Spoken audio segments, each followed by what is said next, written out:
मनाला धीर करून वराळे गुरुजी म्हणतात, माई साहेब गेले 2 दिवस वसतिगृहातील धान्य साठा संपूर्ण संपलेला आहे.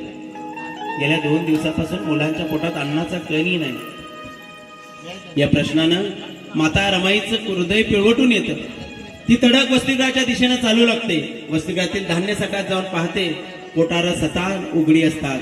एकही धान्याचा कण पोटारात नसतो. यावेळी ग्रंथालयाच्या कोपऱ्यात जाऊन पाहते तर सगळी मुलं शांत आपल्या जागेवरती निश्चिंत पडून असलेली असतात. ती खेळणारी गोंडस मुलं इतकी शांत बसलेली पाहून माता रमाईचं हृदय पिळवटून निघतं. माता रमाई ग्रंथालयाच्या कोपऱ्यात जाऊन ढसाढसा रडू लागतात. माता रमाईच्या वांगड्या असतात.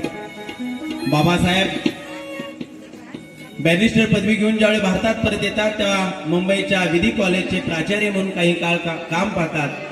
तिथं मिळालेल्या मानधनामधून बाबासाहेबांनी रमाईला सोन्याच्या वांगड्या केलेल्या असतात.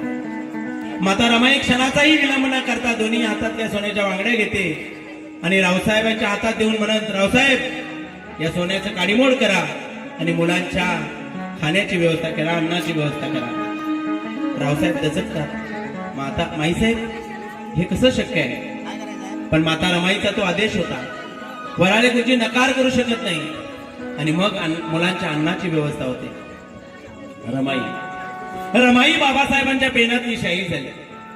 रमाई बाबासाहेबांच्या पेनातली शाही झाली कारण संघर्ष जीवनात रमानं बाबासाहेबांना साथ दिली. पोटचे गोळे गमावले त्या मायेनं. पोटचे गोळे गमावले त्या मायेनं. म्हणूनच आज कोट्यानकोटीची ती माय झाली.